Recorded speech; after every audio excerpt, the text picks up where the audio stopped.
Welcome, ladies and gentlemen, to the first YouTube episode of In the Garden with amateur meteorologist Timothy Bro. Here in Gilbert, Arizona, in the Sonoran Desert, provides a long-growing season for all Plants and vegetables. Here in the Southwest, all you need is the time and the know-how, how and when to plant, and how plants adapt to the desert climate. Today is March 20th, 2016, the first official day of spring. As you can see, the garden is already coming along. If you remember from my previous videos on the YouTube channel called Amateur Meteorologist, it is the same one. I am still here planting my garden. And as you can see, this is the corn only 3.5 weeks later. After some fertilizer, a little bit of rain, and love, the garden continues to thrive. Here, I'm going to go through my garden, explain to you diseases, pests, and other common things that go wrong in any garden, whether it be in Arizona, the Midwest, or in the Northeast United States. No matter where you are, you have questions or comments, send them my way. I can answer just about anything. I've been gardening in my little career for the last 15 years, and hence the term amateur, but I've learned a lot over the years. Here we have onions and the corn that is taking off beautifully. This corn is actually only 3.5 weeks old and is already almost 2.5 feet tall. Soil preparation is very important in any garden, whether it be a raised bed or in the ground itself. I do a variety of gardening, some in the ground and some in raised beds, but found that raised beds are much easier to contain and control weeds and pests. Coming to the other side of the garden, these are the seedlings that were started about 3.5 weeks ago, and already they are thriving beautifully. Some common problems that you'll come is when you transplant certain plants, such as cucumbers. Cucumbers are very fragile and you don't want to disturb the roots. I've had to thin these out and pull out some of the dead plants. I planted a lot of seeds in the containers, 5 to 7 seeds in one little pocket, because not all the seeds are going to thrive. Here you can see the second leaf set is beginning to emerge from the cucumber plant. Over here we have Cruchon melons.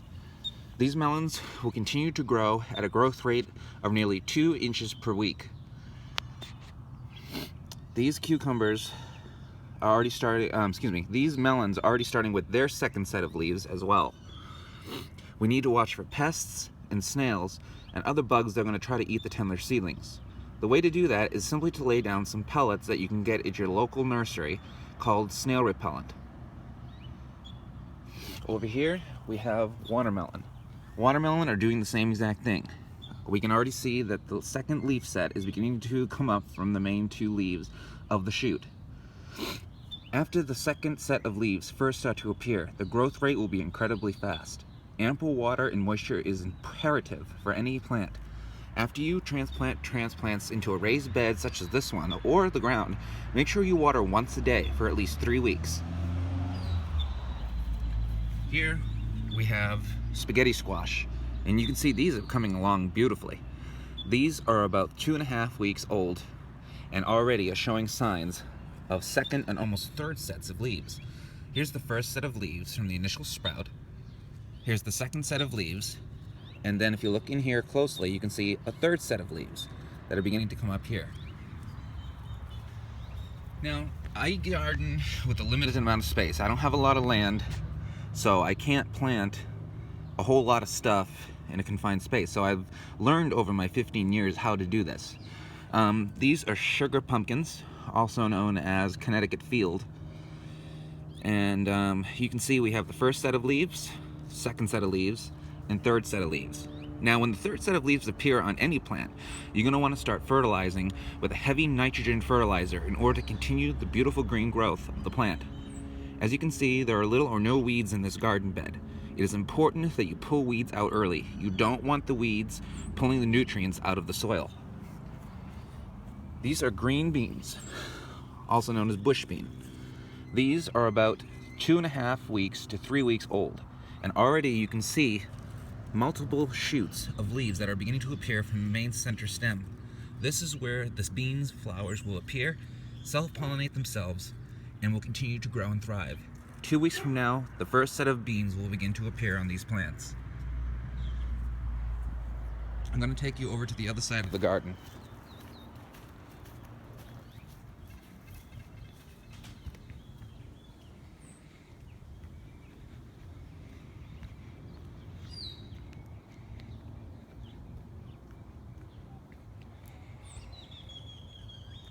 Over here we have Brussels sprouts. Now Brussels sprouts here in the desert Southwest thrive between the months of January through June. It is important that you get Brussels sprouts growing quickly. You want to watch for pests. On the underside of leaves is where the most common areas for bugs to hang out, such as cutworms and aphids. This spinach is just about ready to pick, and you can see some slight bug damage, but nothing major. This is looking quite well. This is from last October. It was growing really slow over the winter season and is now quickly taken off. These are a Cruchon melon. Now I've had some problems with these over the last 3 weeks. They began to die on me due to the heat as we had a very early warm-up in late February with temperatures reaching into the low to mid-90s, and it dried out a bit. So the bed didn't do quite so well. Plants started to die off. I had to take some of the old leaves off and refertilize these plants. The fertilizer I used was a liquid nitrogen fertilizer called fish emulsion. I'll show you that in a moment. These are pink brandywine tomatoes. And as you can see, they are beginning to take off beautifully. Remember, liquid nitrogen or nitrogen in any garden plant, vegetable or flower, is imperative in the early stages of a garden. Here we have sweet corn. This is a yellow variety. This requires ample watering and fertilizer. Corn, cucumbers, and squash are extremely heavy feeders on nitrogen. Soil content is important. Retaining nitrogen in any soil is imperative to a beautiful, good, healthy growth on a vegetable plant. We make sure, I'm not the best example of this at the moment, but there's a lot of weeds here. I've been working on the weeds endlessly, day and night, trying to pull them out and get rid of them. Here are yard-long cucumbers, and next to that I have my peas. This is a good variety of cucumber to plant. It is extremely drought tolerant and extreme heat. It can be handled on these plants. Now they didn't look too good. The nitrogen was not good in the soil, so I had to add fish emulsion. These were all yellow and wilted, but now, after just a week of fertilizing, they have blossomed with beautiful green growth. Remember, nitrogen. Feed the plant and the soil. Feed the soil first. Here we have more melons that I planted yesterday. These are all my seedlings. Here we have the butternut squash plant. These pellets on the ground are that of the snail repellent. This is simply to keep away the pests from eating my tender seedlings. Another row of sweet corn and pumpkins. More pumpkins. I love pumpkins. And here we got black beans that are planted right next to the pumpkins. The pumpkin leaves will help to make sure that they cover the beans during the extreme heat of the summer.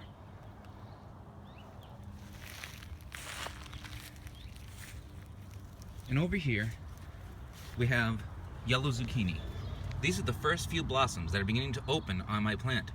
At this stage, the plant is much too young to produce anything of fruit. However, flowers will begin to emerge about 4 weeks onto your squash plants. About 1 month. These were not doing very well either. The soil was just not good.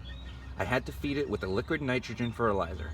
These plants are heavy feeders, and they will continue to be heavy feeders as we head through the summer. Today, I pulled out all the weeds and made sure that the beds looked beautiful. I wanted to make a correction. Today is actually March 19th. Tomorrow is the first full day of spring, ladies and gentlemen. Either way, I'm a day ahead. But anyways, you can self-pollinate yourself as well, using the method of the toothbrush, the Q-tip, or well, if you have any other methods, let me know. I do mine with the toothbrush and Q-tip, transferring the pollen from male to female. Right now I only have female flowers that are open, but I'm waiting for the male flowers to start showing in the next 1 to 2 weeks. So I have another bed that I'm cleaning out over here. This is in the ground. This is native Arizona soil, which is a clay loam or sandy loam. And stuff does thrive in it quite well. So we'll keep you guys posted. If you have any questions or comments about the gardening throughout the season, send them my way. I can answer just about any question you've got. This is the fertilizer I use. It's a 5:1:1 ratio, Alaskan fish fertilizer. You mix 2 capfuls of this in a gallon watering can and go around the base of your plants. This is an absolute must in the garden, and I found that it is cheap and everything thrives when you apply it to the plant. This is amateur meteorologist in the garden signing off.